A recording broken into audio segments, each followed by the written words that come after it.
Sveiki, čia Neringa Čeponė. Su jumis Lietuvos marketingo asociacijos valdybos narė ir Marketing Game strategijos sistemos kūrėja. Ir šiandien tokią dieną man norėjosi pakalbėti apie ateitį, beldžiant 2026 metams į vartus. Norisi kalbėti apie tai, koks marketingas bus kitais metais, o gal kokį mes jį turėtume daryti, kurti ir dirbti kitais metais. Kas keisis, kas liks tas pats ir iš viso ar galima tai prognozuoti ir nuspėti. Tai galima spėlioti, galima padiskutuoti su žmonėmis, kurie apie tai žino daug ir šiandien prieš mane sėdi labai gerai žinomas marketingo pasaulyje Arijus Žakas.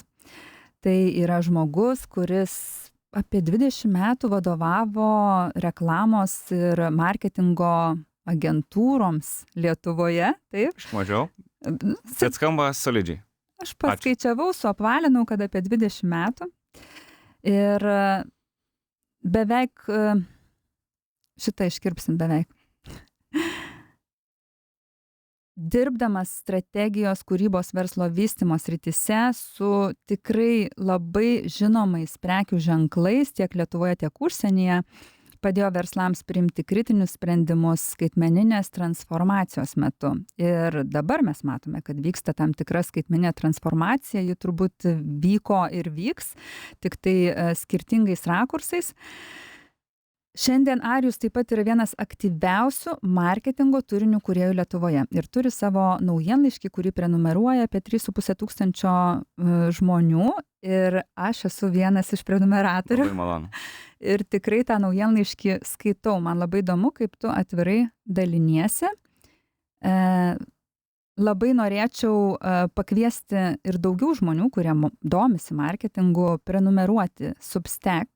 Taip, platformoje Arijaus Žako naujienlaiškį arba tiesiog pasekti jį LinkedIn platformoje, kur turi 16 tūkstančių draugų. Jaučiu daugiau? Dar daugiau. Taip. Bet galiu pasakyti, kad tai yra turbūt išsamiausias ir ilgiausias manęs pristatymas, bet kur aš kada nors esu buvęs. Čia yra sutrumpinta versija. Tai aš labai malonu. Aš taip turbūt galėčiau sėdėti ir klausyti, man visai įdomu.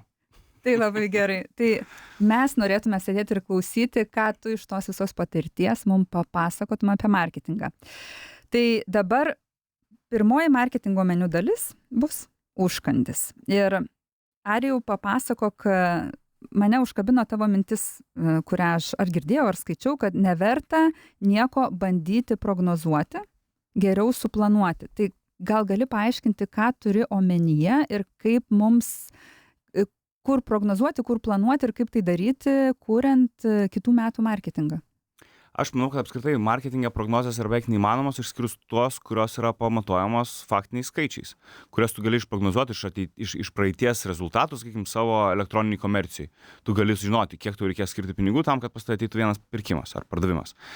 Bet šiaip aš gal labiau esu skeptiškai nusteikęs prieš tokias platesnės prognozės, kuris, kaip metų pabaigoje, dažniausiai atsiranda 10 dalykų, į kuriuos jums būtinai reikia atkreipti dėmesį kitais metais. Tai aš galvoju, kad yra turbūt koks 100 dalykų, kuriuos mes šiais metais neatkreipiam dėmesio pakankamai, o mes jau žiūrim, kas bus ateityje. Ir aš negalvoju, kad prognozės visiems yra vienodos. Nemanau, kad yra kažkoks receptas, kuris visiems išspręstų visas problemas ar visas kažkokias situacijas. Dėl to man atrodo, kad reikėtų kreipti dėmesį ne į prognozavimą ir bandymą nuspėti ateitį, nes kol kas nelabai kam pavyko. O galbūt reikėtų daugiau dėmesio sutelkti į realų planavimą, kurio esmė yra tavo prekės ženklas, tavo tikslinė auditorija ir tavo veiksmai ar sprendimai, kuriuos tu priimsi, kad tu pasiektum gerą rezultatą. Tai pakalbėkim, kaip tas idealus planavimas tavo galvoje, turėtų atrodyti. Ar tai turėtų būti Excel'e sudėliotas, ar ketvirčiais kažkokiais, ar kažkokiom dalim, ar labai labai detalus su laiko juosta atsakingais žmonėm biudžetais ir pamatavimo kažkokiais KPI'ais. Aš galvoju, kad svarbiausias dalykas, kad planas nebūtų galvoje. Kažkada esu girdėjęs tokią mintį, kad planas, kuris nėra įdėtas į kažkokią tai rašytinę formą, tai yra svajonė, o ne kažkoks planas, kurio tu vadovaujies. Arba, nežinau, dabar labai populiari sakoma, kad nebūtinai labai protingas žmogus, bet turintis planą pasieks daugiau negu labai protingas, bet neturintis planą. Man labai patinka šita mintis. Tai aš pastarąją savaitę leidau planuodamas kitus metus ir bandydamas susibiudžetuoti, kaip viskas turėtų atrodyti ir ką darys. Ir suprantu, kad tai yra labai daug laiko reikalaujantis, bet kuo tu tiksliau pats nusipieši lūkestį, kurį pats iš savęs turėsi, turbūt tuo didesnė tikimybė, kad tau pavyks. Aš kaip tik pastaruoju metu neseniai buvau rašęs tekstą apie tai, kad planavimas pats iš savęs labai pasikeitė pastaraisiais metais ir atsirado suvokimas, kad planas neturi būti tikslus, o labiau jis gali būti lankstus. Tai reiškia, kad tu susidėlioji gairės to, ką tu planuoji daryti, logiką, kurią tu vadovausies, bet palieki pakankamai daug erdvės pokyčiam metų eigoje, priklausomai nuo to, kaip tau seksis. Tai reiškia, kad ankstesniais laikais galbūt buvo, aš susiplanavau sausio mėnesiui X pinigų ir aš darysiu tokius ir tokius veiksmus. Ir tarkim, tu ten sausio mėnesio pradžioje pradedi juos daryti ir pastebėt, kad tau jie neveikia. Tai ką tau daryti? Ar tau vis tiek reikia laikytis plano, nes aš taip susiplanavau, arba atvirkštinė situacija, tu pradedi daryti veiksmus ir tu matai, kad rezultatai yra 10x. Tai ką tau daryti? Tai vis tiek laikytis to plano, kurį turėjau, nes tai yra planas. Tai turbūt reikia, tiesiog mintis yra tame, kad planavimas jisai tampa labiau prisitaikantis prie tos situacijos, kurioje tu esi. Ir jeigu tau gerai sekasi, tu didini apsukas, jeigu tau blogai sekasi, tu sustoji ir žiūri, ką tau reikėtų padaryti, bet nėra tai iškalta akmenį, kaip kad būdavo kažkada anksčiau ir būdavo toks labai mėgiamas, ypatingai gal finansų direktorių, kad planavimas yra komitmentas. Komitmentas yra turbūt rezultatas. Bet apskritai, ar procesas gali būti komitmentas? Tai man atrodo, kad komitmentas vis dėlto yra rezultatui, o rezultatą tu pasiekti gali labai įvairiais būdais. Taip, supaprastint, jeigu man reikia nuvažiuoti Kauną, aš turiu 15 skirtingų būdų, kaip būti Kaune. Mano tikslas yra būti Kaune. Vadinasi, čia nuo manęs priklauso, ar aš pigiai ar brangiai, greitai, lėtai, bet mano tikslas būti Kaune. Vadinasi, aš būsiu Kaune, o kaip? Čia jau mano reikalas. Jeigu suplanavai važiuoti traukiniu, bet traukinys nevažiuoja tą dieną, tai tu viskas nebežinai, ką daryti. Teoriškai taip, bet vėlgi, šitą turbūt pakankamai gera paralelė, bet aš galiu važiuoti ir su taksi, ir galiu į Kauną skrist per Rygą. Tai čia nuo manęs priklauso, ką aš nuspręsiu, bet kaip ir tai nepakeičia tikslo. Tai man atrodo, kad labai dažnu atveju, ypatingai marketinge, mes labai daug kalbam apie tai, kaip keliausim, bet ne apie tai, kur turim atsidurti. O jeigu mes kalbėtume apie tai, kur turim atsidurti, ypatingai keliant tikslus ir KPI'us, ir paliktume marketingui pakankamai laisvės nuspręsti, kaip būti ten, kur jam reikia būti, man atrodo, kad požiūris keičiasi, suvokimas keičiasi, vertinimas keičiasi, galų galia KPI'ai, požiūris KPI'us keičiasi.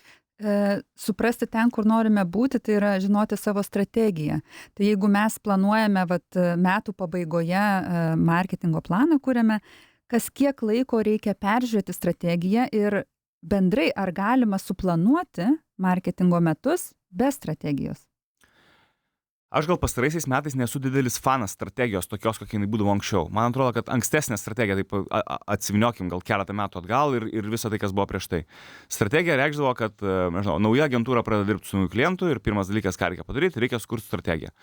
Tada kokius 2-3 mėnesius agentūra dirba ties strategiją. Atsineša dokumentą, kuriame yra 150 slaidų ar 150 puslapių ir tada kokių 3-4 valandų sesijų bando klientui paaiškinti, kaip dabar kokia bus strategija. Kažkurioje vietoje pataiko, kažkurioje vietoje nepataiko, klientas žiūri visą tą neįtikėtiną informacijos kiekį, kažkur turbūt po pirmų pusės valandos nebeseka informacijos, tai galvoja, kada baigsis tas susitikimas ir pasibaigus jam, aš labai šaržuoju, be jokios abejonės labai hiperbolizuoju, bet pasibaigus šitam susitikimui, ta strategija gula į stalčių.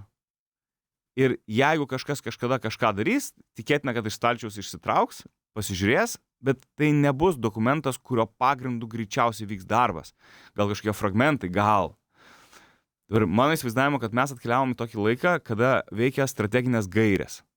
Tai reiškia, kad vėlgi, aš turbūt labiau kalbu apie tai, kad, pagal prieš tai naudotą pavyzdį, man reikės būti Kaune ir turbūt logiškiausia būtų neiti peškom. O rinktis kažkokią tai transporto priemonę, kuri per ten pakankamai trumpą laiką ir loginę finansinę dalį mane nuvestų ten, kur aš turiu būti. Tai man atrodo, kad strateginės gairės turėtų apibrėžti tiesiog esminius dalykus. Koks yra mano tikslas, kokia yra mano tikslinė auditorija, kokie mano pagrindiniai kanalai, kokia galėtų būti, gal nežinau, turinio kryptis, bet viskas keičiasi pernelyg greitai. Mes tiesiog turbūt iki to momento, kol mes strategiją padarysim ir parodysim klientui, jau bus kažkas pasikeitę. Tai man atrodo, tokie sudėtingi, dideli, masyvūs dokumentai, jie nebelabai kažkam naudingi ir nelabai kažkas iš jų gauna ten kažkas labai didelės vertės, bet gairės, suvokimas, kur link tu keliauji ir kodėl tu taip darai, manau, kad labai svarbu. Mane tikrai yra samdžius viena kompanija tam, kad paaiškinčiau agentūros sukurtą strategiją. Nes taip, kaip tu ir sakai, taip ir nutiko. Sukurtas gražus dokumentas ir žmonės nežino, ką su tuo daryti. Tai jeigu mes įsivaizduotume, kad mūsų laidos klauso vidutinės Lietuvos įmonės, verslai, kuriuose dirba daug žmonių, 50-100 žmonių, ir jie neturi nei marketingo plano, nei marketingo strategijos, nuo ko patartum pradėti, norint sėkmingai startuoti ir augti kitais metais? Šiaip čia labai sunkus klausimas, iš tikrųjų, dėl to, kad yra labai, aš esu nustebęs, kiek yra daug įmonių, kurios nėra susikonkretinusios savo tikslų. Tai reiškia, kad jos nemažą dėmesį kreipia vėlgi į procesą, jos žino paslaugą ar produktą, kurį teikia, pakankamai gerai išmano paslaugą arba produktą, labai gerai išmano industriją, žino konkurentus, žino situaciją, žino tiekėjus, žino kaip parduot, bet neturi konkrečių skaičių, pavyzdžiui, ką aš noriu pasiekti. Ir iš to turbūt kyla problema, formuojant tikslus visiems kitiem. Tada ateina marketingas klausia, tai ką man dabar daryti ir koks čia lūkestis man, ir gauna atsakymą, kad lūkestis yra, kad apie mus būtų geras įspūdis, mūsų įvaizdis būtų pozityvus, kad socialiniuose tinkluose būtų komunikacija. Ir turbūt šitoj vietoj mes pradedam marketingą traktuoti ne kaip investiciją, kuri tau turi duoti labai konkrečią grąžą, kuri turėtų bendradarbiauti su pardavimais, turėtų bendradarbiauti su C-leveliu įmonėje, jeigu jis yra, jeigu nėra, vis tiek yra vadovai, kurie priiminėja sprendimus. Bet marketingas turėtų užimti tokią pagalbos, tarpininkavimo, tokią tilto į rezultatą funkciją. Tai jeigu marketingas ne iki galo žino, ką jis turi daryti, tai jis turbūt nelabai iki galo ir gali atsakyti už rezultatus, kuriuos siekia, ne iki galo žinodamas, kodėl jų siekia. Ir čia šiaip yra labai lengva iš konsultavimo perspektyvos, iš bet kokios veiklos, tai suformuokit tikslus. Bet čia turbūt yra vienas sudėtingiausių dalių. Dėl to, kad man atrodo, kad įmonėm yra sunku suprasti, iki kiek jie gali tų tikslų kelt. Ir, pavyzdžiui, aš tikrai esu dalyvavęs ne vienoje ir ne dviejose sesijose, tokiose strateginėse sesijose, kur mes bandydavom su klientais išsigryninti logiką, ko jie gali tikėtis iš marketingo, iš pardavimų, iš reklaminių kanalų, reklamos. Ir tik tada, kai tu supranti galimybių spektrą, tada tu pradedi suprasti, kaip jį valdyti. Apie galimybių spektrą pakalbėsime po muzikinės pertraukėlės, netrukus sugrįšime. Sveiki sugrįžę po muzikinės pertraukos. Aš Neringa Čeponė, toliau tęsiu pokalbį su Arijum Žaku, kuris be to mano ilgo pristatymo laidos pradžioje dar yra ir organizavęs Full Digital konferenciją, kuri pritraukdavo apie 1000 marketingo profesionalų arba norinčių tokiais tapti. Ir šiandien mes kalbame apie marketingą 2026 metais, bandydami išsiaiškinti, ką įmonės gali daryti pačios, o kur reikėtų profesionalų pagalbos. Tai Arijau, mes baigiame pirmą dalį apie galimybės kalbėdami.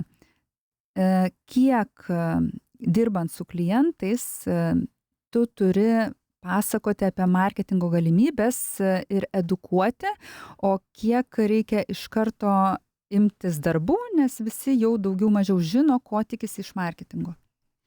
Aš manau, kad situacija labai įvairi būna ir skiriasi, bet ji turbūt priklauso ir nuo kliento, ir nuo poreikio, edukacijos, žinių, patirties, panašių dalykų. Tai aš turbūt per savo karjerą, tikrai man labai sekėsi, nes absoliuti dauguma žmonių, su kuriais aš bendravau, jie buvo, smart žmonės.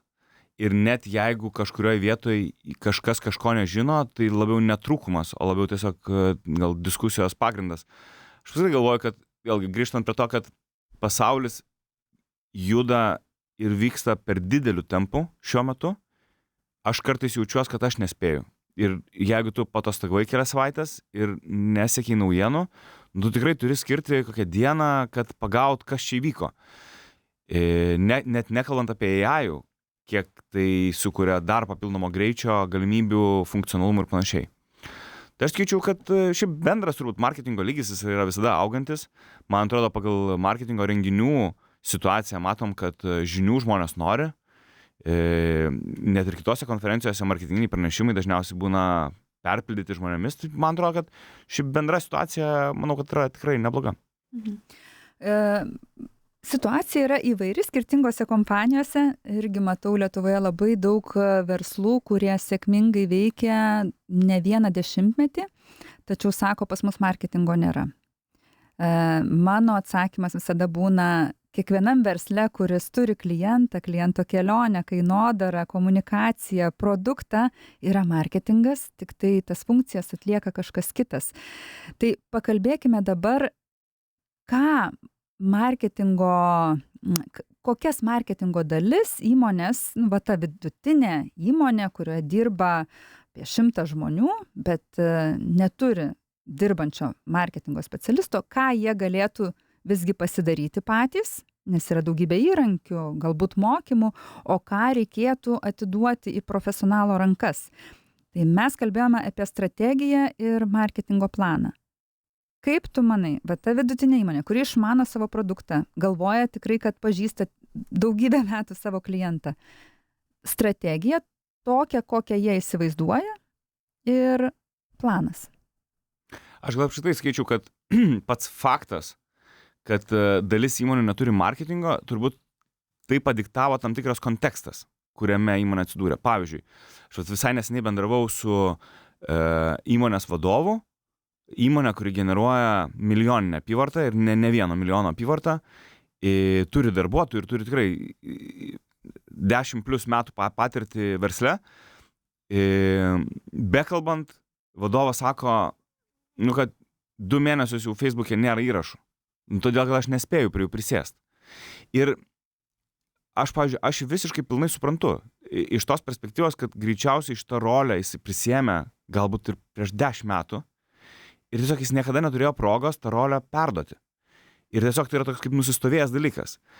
Ir man atrodo, gal ir tavo veikloje, gal ir mano veikloje, kai mes ateinam į įmonės ir pabandom taip nešališkai jas pakratyti, mums labai lengva iš išorės pamatyti, kas vyksta, vėlgi atsinešant tam tikrą patirtį, žinias ir įsivaizdavimą, kaip turėtų būti. Tai aš, pavyzdžiui, aš niekada, nei kaltinu, nei ten, nežinau, juokiuos, nei ten kažkaip į skirtingas situacijas, kuriuose gal net ir galima būtų tai daryti, nes aš tiek suprantu, kad yra priežastis, kodėl taip yra. Tai aš visiškai palaikau tą mintį, kad marketingo funkcijos iš įmonės vis tiek niekas neatėmė ir vis tiek jos egzistuoja de facto. Klausimas, kas jas daro, klausimas, kiek skiria laiko, kaip jas daro ir kokį turi rezultatą. Ir labai dažnu atveju, kaip bebūtų, marketingas biudžetavimo eilutėse yra prie išlaidų. Tai yra tiesiog užkoduota. Vadinasi, natūrali, bet kokio adekvataus vadovo logika - mažinti nereikalingas išlaidas, didinti pelną. Tiesiog, kaip, Captain Obvious. Dėl ko krizės metu, kaip pandemija mūsų užpuolė, pirmos išlaidos, kurios ir buvo karpomos, ir buvo marketingas. Marketingas, žmonės, kurie galbūt nėra būtini, nežinau, renginiai, komandiruotės, taip toliau. Daug buvo dalykų daroma, bet marketingas tikrai ne visada yra rezultatų kūrėjas. Ir vėlgi, čia nėra kaltas tik tai įmonės vadovas, kuris marketingą žiūri kaip išlaidas. Čia neretu atveju ir marketingas kaltas, kuris negeba apginti savo teritorijos ir pasakyti, kad jeigu manęs nebus, tai nebus tokio ir tokio rezultato. Arba jeigu aš būčiau, tai rezultatas galėtų būti toks ir toks. Apginti teritorijos tai reiškia kalbėti apie rezultatą, kuris aktualus vadovui. Tam, kad parodyti, kokią vertę tu gali sukurti. Iš esmės taip, naudojant mūsų pačioj pradžioj pradėtą paralelę, tai galbūt vadovas planavo iš viso į Elektrėnus, o marketingas jį gali nuvesti į Kauną. Gal Kaune yra daugiau galimybių. Ir galbūt marketingas gali sugalvoti, kaip nukeliauti ten. Ir kodėl ten nukeliauti. Ir kokiais būdais. Bet man atrodo, mano asmeninė nuomonė, jeigu aš būčiau įmoniai, ar didesniai gal įmoniai, kuri, įsivaizduokim, turi valdybą. Aš kiekvienoje valdybai marketingo žmogų turėčiau privalomą tvarką. Dėl to, kad marketingas turėtų būti visus apjungianti disciplina. Tai ir marketingas turėtų suprasti, ir kas yra pardavimai, ir kas yra įmonės valdymas, ir kaip tai yra daroma, ir koks yra produktas. Viską. Bet vėlgi, čia manau, kad užfiksuokim, mes kalbam apie kompetentingą, patyrusi ir iš esmės kokybišką marketingą, kuris irgi yra ne visur ir ne visada. Vat čia ir norėjau patikslinti ir sustoti, nes Lima konferencijoje kaip tik mes turėjome įmonės vadovo, finansų vadovo ir marketingo vadovo tokia diskusija, toks šventasis trikampis, kuris kartais nesusikalba. Kai marketingas tiek išsiplėtė funkcijomis, tiek techninėmis, analitinėmis, tiek strateginėmis, tiek kažkas kalba apie grožį ir to reikia vienoje įmonėje, kažkokioj įmonėje reikia vien tik tai su e-komercija dirbti, kažkur startuolių marketingas vėl visiškai kitoks. Tai kaip tu patartum su savo didžiulė patirtimi atpažinti vadovui, ar samdant agentūrą, ar samdant marketingo specialistą, ar priskiriant marketingo funkciją įmonėje, kaip atpažinti, kad tas žmogus bus geras marketingas? Neįsivaizduoju. Nu, pabandyk. Tiesiog, aš manau, kad tai yra tiesiog gal pradiniam etape, net nesu tikras, ar tai yra įmanoma. Bet aš manau, kad šiaip aš esu šalininkas ir marketingo kontekste bandymų. Viską reikia bandyti. Aš kažkaip vadovaujuos logika bendrai, kad nei aš žinau, nei įmonė žino, nei tu žinai, nieks nežino. Kalbant apie Facebooką, net Zuckerbergas turbūt dabar jau nebežino. Tai vienintelis būdas išsiaiškinti yra daug dalykų pabandyti ir turėti kažkokią tai imti, kuri galėtų pasakyti, kad ne kažkoks vienas dalykas nepasisekė, o kad mes darėm kažkokį tai kryptį ir jį mums nedavė rezultatų. Dabar kalbant apie žmonės, aš manau, kad aš gaunu klausimus apie žmonės, nežinau, 2, 3, 4 kartus per savaitę, kiekvieną savaitę. Ir sakai, kad nežinai. Ir ar tas konkretus žmogus geras, blogas, mes dabar ieškosim žmonių, ką mums daryti, kaip mums pasičelendžinti, o kaip mums pasikonkursuoti, o kokią mums užduotį duoti. Nu, nėra tokio atsakymo, neegzistuoja. Gal marketingas kaip disciplina, jinai prasidėjo nuo to, kad buvo labai daug savamokslių marketingistų, kurie suprato logiką, bet neturėjo žinių. Dabar mes esame situacijoje, kur mes turim ir žinių, ir turim patirties, turim gebėjimų, bet ar tas žmogus tiks konkrečiai tam veiklai, nu čia nėra faktas. Bet lygiai tokia pati rizika, kai tu renkiesi ir daugelį kitų pozicijų. Nu nežinau, tas pats, finansų direktorius, jis gali būti fantastiškas skaičiuotojas, ar jis gali būti fantastiškas numatytojas, prognozuotojas ir panašiai, bet galbūt jo chemija visiškai nesutars su įmonės vadovu. Ir ilgainiui jie vargu ar turės labai gerą bendradarbiavimą. Pakalbėsime toliau po muzikinės pertraukos, visgi pabandysime surasti tą receptą, kaip atpažinti arba sukurti gerą marketingą kitais metais. Grįžome į labai spalvingą marketingo meniu šiandien, kalbant apie kitų metų sėkmės receptą. Ir kalbinu Arijų Žaką su didžiulė patirtim, kuris sėdi prieš mane ir sako, nežinau, kaip žmogui atpažinti gerą marketingistą ir pasirinkti, nors pats labai dažnai padeda klientam atsakyti į klausimus. Tai gal papasakok, galbūt verta vadovui tiesiog žinoti savo tikslą ir tada bandyti kalbėti su tuo žmogum apie tą tikslą ir kaip jį teisingai suformuluoti. Aš pradžiai galvoju, kad, aš šypsaus dėl to, kad galvoju, kad man bijau, kad nepavyko dar nei vieną klausimą normaliai atsakyti, nes aš po kiekvieną klausimą galvoju, mes nueinam į kažkokį šoną ir tas šonas pasirodo pakankamai įdomus. Tai aš gal vis dėlto atsuksiu šiek tiek, kad gal mes buvom kalbėję apie tai, ar planavimą ir ten biudžetavimą, strategavimą įmonės galėtų daryti pačios. Tai mes šiaip esam turbūt kalbėję ne laidos kontekste, kad teoriškai marketinge viską galima daryti savarankiškai. Dabar dar su AI-jaus įvairių įrankių atsiradimu, absoliučiai turbūt praktiškai, 90-95% dalykų galima daryti savarankiškai. Bet savarankiškai galima daryti ir daug kitų dalykų gyvenime. Tie tokie, chrestomatiniai pavyzdžiai. Ten, padangas galima pasikeisti pačiam, ir ofisą galima susitvarkyti pačiam, ir apsikirpti galima pačiam, manikiūrą, pedikiūrą galima padaryti. Žodžiu, viską galima daryti pačiam. Bet mes dėl kažkokių tai priežasčių, aiškių labai priežasčių, esam linkę tam tikrus dalykus vis dėlto palikinėti, daryti specialistam.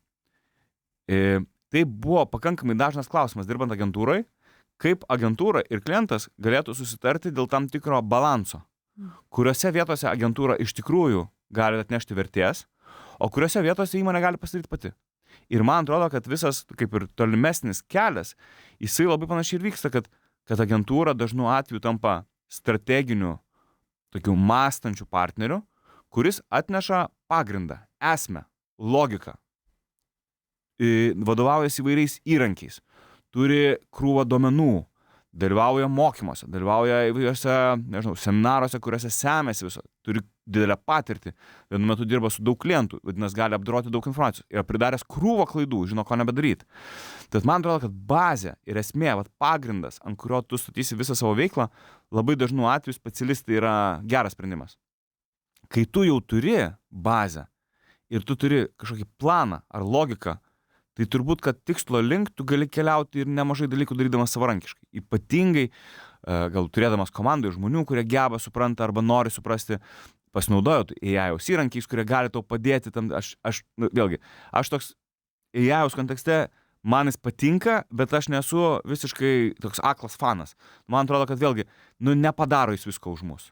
Nėra jis jau ten toks tobulas, kad mes ten viską galim su juos sukurti. Tavo paskutinis naujienaiškis ar prieš paskutinis buvo, kad AI burbulas sprogsta ir aš apie tai dar norėjau pakamantinėti. Jo, bet aš galbūt nagrinėjau labai tokį konkretų momentą, kad kaip ir AI-us yra per daug nujudėjęs į paslaugą, kurią siūlo, kurios šiam momentui per mažai žmonių turi poreikį. Tai ten labai, mano tekste yra labai konkretus pavyzdys, kad yra paskaičiuota, kad per 26 metus AI-aus industrija Amerikoje jai reikės apie $500 milijardų išlaikymui. Čia eina kalba apie duomenų centrus, elektros energiją, internetą, žmogiškus resursus. Tai tiek 500 milijardų. Čia yra tiek, kiek kainuos išlaikyti visą AI, kuris dabar yra sukurtas. Tuo tarpu iš visų klientų ir pirkėjų perspektyvos yra planuojama, kad nusipirks tik už 12 milijardų. Tai tas skirtumas tarp 500 ir 12 yra reali situacija apie tai, kokia šiuo metu yra paklausa ir koks yra poreikis. Ir klausimas mano labiau toks gal retorinis, kiek laiko AI-us gali deginti pinigus iki to momento, kad žmonės gyvens iki poreikio. Ir ar žmonės daeis iki 500 milijardų poreikio. Čia klausimas, aš neturiu atsakymo, bet man tiesiog atrodo, kad mes labai užgazavom pastaruosius keletą metų ir AI-us visur. Konferencijose, tarpusavy, draugai, darbe ir visur kitur. Bet klausimas, ar jis tikrai yra toks galingas ir ar jis tikrai tiek daug dalykų gali padaryti. Bet grįžtant prie minties, kad iš esmės marketingas viduje įmonės gali daryti daug dalykų ir jai jūs padeda. Žinant, ko tau reikia, jis tau gali padėti. Ir jeigu tu turi partnerį, agentūrą, freelancerius, fractional CMO, kas tai bebūtų, kurie gali tave paimti už rankos ir nuvesti, tai man atrodo, tu gali turėti tobulą miksą. Aš atsimenu iš agentūros perspektyvų. Mes kuriam pagrindinį sprendimą, pagrindinę kūrybinę žinutę, pagrindinį vizualą, pagrindinę logiką kampanijos, kur mes keliausim. Ar tai bus meta kanalai, Instagramas, ar tai bus, nežinau, lauko reklama, kas tai bebūtų. Esmę padarom, likusią dalį, visą tiražavimą, visą tolimesnį išskaidimą, visą pasidarimą pasidaro klientas. Nes tai ir pigiau, ir efektyviau, ir plus jie labai aiškiai kontroliuoja visą situaciją. Kai pradedi dirbti tada su klientu, vis tiek kažkokia, vadinasi, įmonė investuoja į marketingą. Marketingas tampa svarbia dalimi, kai imama agentūros ar patyrusio stratego pagalba tam, kad kuruoti tą kryptį su patirtim ir klaidom, taupyti laiką, taupyti klaidas, taupyti kaštus. Dažnai būna, kad įmonės viduje marketingo komandos vis tiek būna netokios didelės. Jeigu mes tikrai didžiulės, gigantiškas įmonės imam, tai ten jau yra kaip vidinės agentūros susikūrę, kur praktiškai viską daro viduje. Bet nuo kokio specialisto patartum pradėti įmonei, kuri kitais metais nori sureikšminti marketingą, sustiprėti, pasiekti daugiau klientų, kurti didesnį ryšį, didinti lojalumą ir panašiai. Nuo kokio specialisto, ar iškart 3 samdyti, ar vieną, kaip jiems reikėtų pradėti? Jaučiu, kad neišvengiamai dar vieną mano tekstą paliesim, kurį esu rašęs, bet esu rašęs apie tai, kad turbūt marketingo žmonės galima būtų suskaidyti 3 kategorijos. Yra žmonės generalistai, kurie apie viską žino, viską girdėjo, bet taip į gilį su jais nepadiskutuosi, nes jie tiesiog nežino. Jie supranta daugiau mažiau esmę. Tada yra specialistai. Čia yra tie žmonės, kurie labai turi kažkokį siaurą specializaciją, bet tą siaurą specializaciją išmano labai gerai. Ir tada yra tokie, pavadinkim, strategai ar lyderiai. Ir dažniausiai tie žmonės, kurie neša vėliavą ir padeda generalistam ir specialistam dirbti tarpusavy. Dabar, jeigu tu samdai, nežinau, pirmą žmogų, ar bendrai, tu supratai, kad marketingui iki šiol aš ten labai daug neturėjau, o dabar jau turėsiu, aš turbūt rinkčiausi generalistą, kuris supranta viską po truputį, bet galbūt negali ten tiksliai pasakyti, nežinau, kokie yra meta optimizacija tinkamiausia kažkam tai specifiniam klausimui, arba ten kokia yra, nežinau, Google Analytics naujausia funkcija, bet žmogų, kuriam labai imponuotų ir patiktų industrija, kurioje ta įmonė operuoja. Tai tada su susidomėjimu tą industriją ir savo tokiom generalistiniam idėjom, mintim ir įsivaizdavimu, ką galima būtų padaryti, manau, kad šitas tandemas, jisai turbūt turi potencialą. Kalbant apie klaidas, norėčiau, kad pakalbėtum apie, nežinau, dažniausiai pasikartojančias 3 klaidas, kur tarp klausytojų gal atpažins situacijas, kur vis dar klysta ir nuteka ne tik tai pinigai, laikas, bet nuteka ir ta marketingo reputacija, kur sakoma, marketingas neveikia. Kokios tos 3 klaidos galėtų būti? Aš gal neskaičiau, nereitinguočiau 3, 5, 10. Aš galvoju, kad mano pastarojo laiko viena didžiausių tokių įžvalgų, galbūt iš dalies ir šiek tiek gal šokiruojančių dalykų yra, kad kalbant su klientais yra labai mažai atsakymų į klausimą, kodėl. Vėlgi, nesakant, kad čia jūs blogi dėl to, ar jūs ten nesuprantat, ar, nežinau, angliškai labai geras žodis, neblaiminant. Jie nėra, nekaltinant, kad kažkas yra negerai, bet, kaip tu gali neturėti atsakymą į klausimą, kodėl? Ir klausimas, kodėl tu darai tą, ką tu darai, jeigu tu nežinai, kodėl tą darai. Atrodo labai paprasta. Bet turbūt iš to klausimo, kodėl, tu galėtum išsirašyti kokią 10 ar 15 subklausimų, kurie tau padėtų orientuotis visoje situacijai. Bet, pavyzdžiui, aš klausiu, o kodėl jūs pasirinkot tokias reklamas? O kodėl jūs pasirinkot šitus kanalus? O kodėl jūs nusprendėt, kad tai yra jūsų tikslinė auditorija? O kodėl, nežinau, jūs nenagrinėjat ir ten nesat susitvarkę, nežinau, savo Google Analyticso? Aš dabar, galbūt mano reklaminė veikla, jinai šiek tiek pajudėjo labiau link e-komercijos ir aš daugiau dėmesio skiriu būtent e-komercijos vystymui, pelningumui, rezultatyvumui. Ir aš klausiu, o kodėl, pavyzdžiui, jūs pasirinkot, tokią e-komercijos platformą?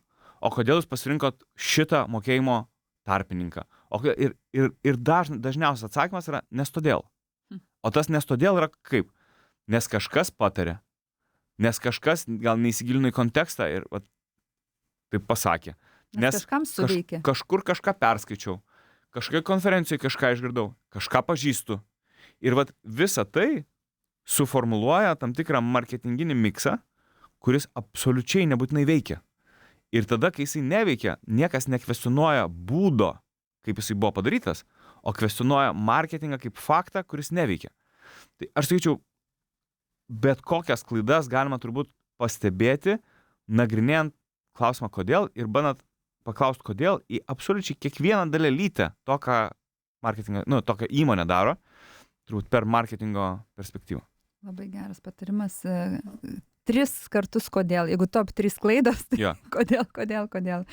Su tuo klausimu kodėl išeiname į labai gražią muzikinę pertrauką ir lauksime jūsų kitoje dalyje, paskutinėje, apie sėkmės receptą. Sveiki sugrįžę į marketingo meniu. Neringa Čeponė kalbina Arijų Žaką ir mes dabar 4 paskutinėje marketingo meniu laidoje pabandysime jums patiekti šefo patarimą. Tai yra pasidalinti įrankiais, kurie mums labai padeda ir padės jums tikėtina 2026 metais. Tai Arijau, papasakok apie tavo top įrankius, nesakau ar top 3 ar top 5, tiesiog papasakok apie tuos įrankius, kuriuos tu savo darbe naudoji ir kurie tau taupo laiką ir atstoja komandą. Šiaip labai sudėtinga konkretizuoti, nes aš kažkaip jaučiu didelę atsakomybę, kai aš kažką rekomenduoju, tai tarsi po to žmogus kažką, ką rekomenduoju, naudos ir jeigu, tarkim, nežinau, nebus labai patenkintas, tai išeis, kad Arijus rekomendavo, tai ką jis ten supranta. Tai aš galvoju, kad viskas yra labai individualu ir, pavyzdžiui, nežinau, netgi mano šeimoje. Tai, kas patinka man, netinka mano žmonai, nepaisant to, kad mūsų darbas susijęs abiejų su marketinginiais sprendimais. Tai aš galvoju, kad vėlgi labai svarbu suprasti, ko tau reikia. Yra toks netgi, jeigu, tarkim, kalbant apie AI, yra netgi specialus puslapis, kuris savo, kad kiekvienai problemai yra AI, tai galima pagooglint ir pagal savo poreikį, galima papromptint ir pagal savo poreikį įrankis leidžia pasirinkti įrankius, kurie tinka. Aš galiu pasakyti, aš tikrai negalėčiau išgyventi be savo taskų menedžerio, Tai va čia yra įrankis, kuris man, nežinau, reiškia gyvenimą. Tai jis vadinasi Todoistas. Jisai Todoist rašosi, galima rasti, jis sinchronizuojasi su visais įmanomais dalykais, aš naudoju kiekvieną dieną, stengiuosi galvą laikyti absoliučiai tuščią. Tai jeigu mes kažką pakalbėjom ir aš kažką pažadėjau padarysiu, aš iš karto traukiu telefoną, įsivedu į užduotis, kurias turiu padaryti ir tada priklausom nuo to, kada turėsiu laiko, tą užduotį tikrai padarysiu. Tai ir kol nepadarysiu, tol iš to sąrašo šitą užduotis neiškeliaus. Bet šiaip įrankių yra begalės ir tai, kas tinka vienam, labai dažnu atveju netiks kitam. Mes, pavyzdžiui, vakar su kolegom diskutavom apie tai, koks yra geriausias įrankis vidiniam komandos bendravimui, taskų susižiūrėjimui ir ar, nežinau, Slackas yra vienintelis geras, ar yra kitų įrankių, kuriuos ir galima nagrinėtis. Jeigu atsidarysi Google ir įvesi užklausą, tai gausi nesibaigiančią galybę įrankių, kur pagal ką tik tai nori, pradedant nuo ten kainos skaidimo iki funkcionalumo. Aš Trello naudoju, bet Todoistą tikrai atsidarysiu, pabandysiu. Gal gali papasakoti apie savo vystomą įrankį e-competence.pro. Kam jisai skirtas ir kokią problemą jis sprendžia? Čia gal ne visai yra įrankis, čia galbūt yra labiau paslauga, kurią mes teikiam. Idėja yra tame, mes turim tokią įžvalgą, kurią buvau gal kiek ir paminėjęs mūsų pokalbio metu, kad didelė dalis e-komercijos, jie labai gerai žino savo produktą, labai gerai žino tai, ką jie parduoda ir pakankamai gerai orientuojasi industrijai. Bet kai ateina klausimai apie e-komerciją, tai dažnu atveju žinios, kompetencija ir įsivaizdavimas labai būna, žemo lygio, pavadinkim. Ir tada vadovai ar įmonės ar priima sprendimą, kad mes dabar samdysim kažką, kas mums padės su e-komercija. Gali būti agentūros, gali būti freelanceriai, gali būti marketingo specialistai. Ir tie kažkas, kas gauna už tai atlygį, pradeda vystyti e-komerciją. Ir po kurio laiko vadovam atsiranda natūralus klausimas. O tai kaip mums sekas? Ir tada jie klausia tų žmonių, kuriems moka pinigus už tai, kad jie darytų darbą. Ir tie žmonės sako, gerai sekas. Problema, kurią mes sprendžiam, mes ateinam vadovams į pagalbą, ar marketingui į pagalbą, priklauso nuo to, kaip yra pasiskirstimas, pabandyti pasižiūrėti, ką jūs iš tikrųjų darot ir ar tai, ką jūs darot, yra maksimaliai efektyvu pagal tai, ką jūs galėtumėte daryti. Ar jūs tikrai paimat visą pelningumą, kurį galėtumėt? Ar jūsų maržingumas yra teisingas? Ar jūsų reklamos yra geros? Ar jūsų duomenys, kuriuos renkat, yra geri? Ar jūs naudojat mailų komunikaciją? Ar jūs automatizuojat procesą? Ar jūs naudojat geriausią mokėjimų tarpininką? Žodžiu, viską. Nes dažnu atveju auditas ar analizė Lietuvoje, jis apsiriboja reklamom. O reklamos e-komercijai tai yra, 1/6, 1/7 to, kas yra e-komercija. Tai jeigu tu net idealiai susitvarkai reklamas, bet tavo kitos dalis šlubuoja, tai tau reklamos nepadės pasiekti rezultato. Ir atvirkščiai, jeigu tu viską susitvarkysi, tai tau reklamos bus pagalba, bet ne priežastis, ne vienintelė priežastis, dėl ko žmonės pas tave perka. Kiek užtrunka toks auditas? Preliminariai. Kelias savaitės. Mes turim atidirbę tam tikrą veikimo modelį, mes turim logiką, mes turim klausimynus, tai mes susitinkam su klientu, išsiaiškinam į gylį, kokia yra situacija, ką jie naudoja, kaip jiems sekas, kur yra gerai, kur yra blogai. Ir po to mes atliekam visą darbą, grįžtam pas klientą. Mūsų grįžimas yra jūsų šiuo metu problemos, konkretų sprendimo būdai, ką jam reikia padaryti, žingsnis po žingsnio, planas, tikslus. Ne ten būtų gerai susitvarkyti metareklamas, o to ir toj vietoj tas ir tas yra negerai. Ir laikas, per kurį visą šitą dalį reikės susitvarkyti. Ir po to komanda pati, kurie dirba, žino, ką taisyti ir susitvarko patys. Klientas pats sprendžia. Mes toj vietoj, kai analizė yra padaryta, mes ant stalo paliekam tokią atvirą klausimą. Mes savo dalį esam padarę, jūs galite tvarkytis patys. Mes neturim interesų jums dabar įsiūlyti kažką ar dar parduoti papildomai. Jeigu jūs galite susitvarkyti, sėkmės. Ir dalinausi ir savo socialiniuose tinkluose, mes turim klientą, kuris parašė laišką, neprašytas ir neklaustas, kad mes išgelbėjom jam lapkričio mėnesį. Čia referuojant į Black Friday. Nes klientas jau ten metus stagnavo ir nedemonstravo rezultato, mes padarėm konkrečius, pasiūlėm, parekomendavom konkrečius pokyčius ir rezultatai staigiai šovė į viršų. Tai klientas, jeigu gali susitvarkyti pats, viskas tvarkoja puiku. Jeigu klientas negali susitvarkyti pats, mes galim būti šalia, mes galim padėti rasti gerus partnerius, padėti susitvarkyti, padėti galbūt ir tam tikrus dalykus padaryti už klientą. Bet čia viskas priklauso nuo situacijos. Mes nesistengiam priparduoti to, ko klientui nereikia. Mūsų misija ir filosofija yra, mes norim, kad klientai uždirbtų daugiau, tai mūsų analizė identifikuoja konkrečias vietas, kaip tai padaryti įmanoma. Tai aš irgi esu sukūrus tam tikrą įrankį, kuris padeda klientams spręsti kitą problemą, nes tikrai dirbdama kaip laisvai samdoma marketingo vadovė su begalė skirtingų verslų, grožio industrija, nekilnojamas turtas, logistika, statybų sektorius, matau, kad marketingo strategija tai yra pirma pagalvojimas, kur mes einame, kas yra mūsų auditorija, ką mes norime padaryti. Ir ta strategija turi visada tam tikras dalis. Jis nebūtinai turi nugulti į ten 20 lapų kažkokį dokumentą, kurio niekas neatsidaro, bet jinai tampa tokiu kelrodžiu, kurį visa komanda išgirsta.